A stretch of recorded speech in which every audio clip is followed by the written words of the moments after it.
नमस्कार। आज हम एक बहुत ही दिल को छू लेने वाली कहानी सुनने वाले हैं। ये कहानी है मिट्टी की ताकत की और एक किसान के अटूट विश्वास की। एक ऐसी उम्मीद की कहानी जो सूखे में भी खिल सकती है। ये जो लाइन है ना, ये सिर्फ एक कहावत नहीं है। ये तो हमारे हीरो रामलाल के जीवन का मूल मंत्र है।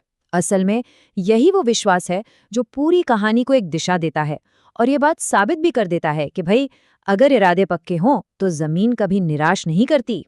तो इस कहानी का जो दिल है वो है रामलाल, एक ऐसा किसान जिसके लिए उसकी जमीन सिर्फ जमीन का एक टुकड़ा नहीं थी। नहीं, वो उसकी पूरी दुनिया थी, उसकी पहचान थी। तो आखिर कौन था ये रामलाल? जरा सोचिए, एक ऐसा इंसान जो सूरज की पहली किरण के साथ अपने खेतों में पहुंच जाता था। चाहे कड़ाके की ठंड हो या फिर चिलचिलाती धूप, कोई फर्क नहीं पड़ता था। उसका एक ही विश्वास था, अटूट विश्वास, कि मिट्टी जो है ना, वो सच्ची मेहनत का कर्ज कभी नहीं रखती। और इस सफर में वो अकेला नहीं था। उसका परिवार, उसकी पत्नी सीता और बेटा मोहन हमेशा उसके साथ थे। रामलाल की एक ही ख्वाहिश थी। वो चाहता था कि उसका बेटा मोहन सिर्फ किताबी ज्ञान न ले, बल्कि उस मिट्टी की कीमत भी समझे जिसने उन्हें, कह सकते हैं, जिंदगी दी थी। लेकिन फिर कहानी में एक मोड़ आता है। प्रकृति एक ऐसी परीक्षा लेती है जिसने सिर्फ फसलों को नहीं बल्कि पूरे गांव के हौसले को ही सुखाने की कोशिश की। हुआ ये कि गांव पर एक भयंकर सूखे का साया मंडराने लगा। और हालात कैसे बदले, ये तस्वीर बिल्कुल साफ कर देती है। सोचिए, जहां कल तक लहलहाते खेत थे, किसानों के चेहरों पर उम्मीद थी, आज वहीं सिर्फ फटी हुई जमीन और मुरझाए हुए चेहरे थे। ऐसा लग रहा था मानो उम्मीद की आखिरी बूंद भी सूख चुकी हो। और ये निराशा इतनी गहरी थी, इतनी ज्यादा थी कि गांव के कई किसानों ने तो हार ही मान ली। कुछ तो उस जमीन को बेचने तक के लिए मजबूर हो गए, जिस जमीन को वो अपनी मां का दर्जा देते थे। और ठीक इसी मोड़ पर, जब सब उम्मीद छोड़ चुके थे, रामलाल ने एक अलग रास्ता चुना। उसने साफ इनकार कर दिया हार मानने से। उसने फैसला किया कि वो इस चुनौती का सामना करेगा। तो सवाल ये उठता है कि उसकी योजना क्या थी? देखिए, ये ना परंपरा और नए जमाने की सोच का एक बड़ा ही जबरदस्त मेल था। पहला काम क्या किया?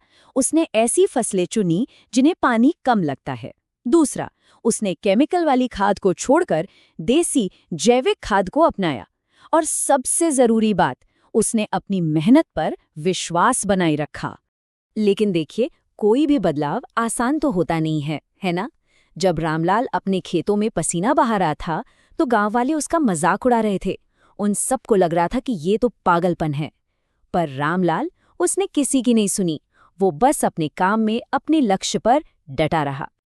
और फिर वो वक्त आया, वो क्षण आया जब रामलाल के उस अटूट विश्वास और दिन रात की मेहनत का नतीजा सामने आने वाला था।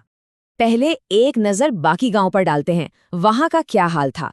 जहां तक नजर जाती थी, सिर्फ बंजर जमीन और सूखी दरारें। मतलब हर तरफ एक खामोश सी निराशा छाई हुई थी। और फिर उस बंजर रेगिस्तान के ठीक बीच में था रामलाल का खेत। उम्मीद का एक हरा भरा द्वीप, एक नक्लिस्तान। सच कहूं तो ये किसी चमत्कार से कम नहीं था।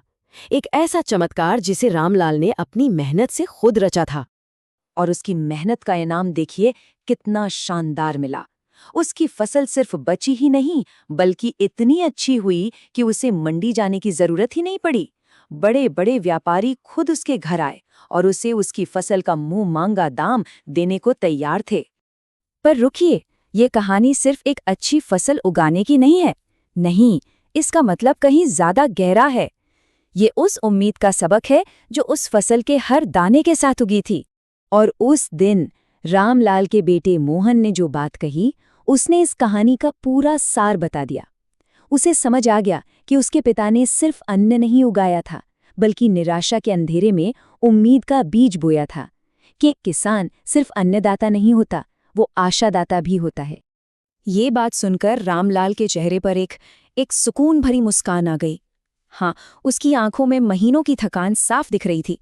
लेकिन उस थकान पर जीत का जो संतोष था, वो कहीं ज्यादा भारी था। असली कमाई तो यही थी। और आखिर में अपनी मिट्टी को देखते हुए उसने वो गहरी बात कही जो शायद हर किसान के दिल में बसती है। ये सिर्फ शब्द नहीं थे, ये इस बात का सबूत था कि आखिर क्यों किसान को इस देश की रीढ़ की हड्डी कहा जाता है। तो रामलाल की ये कहानी हमें एक बड़े सवाल के साथ छोड़ जाती है। क्या एक किसान का काम सिर्फ हमारे लिए अन्न उगाना है, या फिर वो हर मुश्किल घड़ी में हमारे समाज के लिए उम्मीद का सबसे बड़ा जरिया भी है? इस पे सोचिएगा जरूर।